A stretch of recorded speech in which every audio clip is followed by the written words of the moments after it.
বাসায় যাবি না, আমার বাসায় যাবি না, তুই যাবিটা কোথায়? চুপচাপ লাগেজটা নিয়ে আমার সাথে চল, ব্যাগ নে।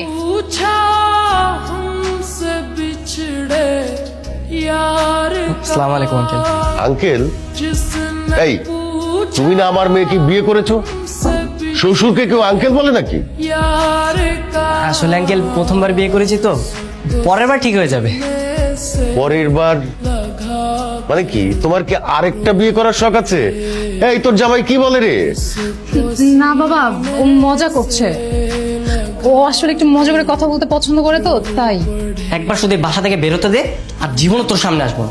সামনে আসবি না মানে? ডিভোর্স না দিয়ে বাবার সঙ্গে কিছু না বলে চলে যাবি? তখন আমার কি হবে? তোর যা হয় হোক, তাতে আমার কি? হ্যাঁ, আর আমি তোর সঙ্গে এক বিছানায় কখনো থাকতে পারবো না। তোর কি মনে হয় আমি নিজে তোকে আমার খাটে ঘুমাতে দেবো? মানে আমরা দুজন এক খাটে ঘুমাবো, আমি থাকবো বিছানায়, তুই থাকবি মাটিতে। অসম্ভব, আমি মাটিতে থাকতে পারবো না। আমি কেন মাটিতে থাকবো? তুই থাকবি মাটিতে। কারণ রুমটা না আমার, তোর না। তুই তোর বাড়িতে নিয়ে যেতে, তখন তুই যেখানে ঘুমাতে বলতে আমি সেখানে ঘুমাতাম। বাবা, মনে হয় আমি তোকে জোর করে বিয়ে করেছি।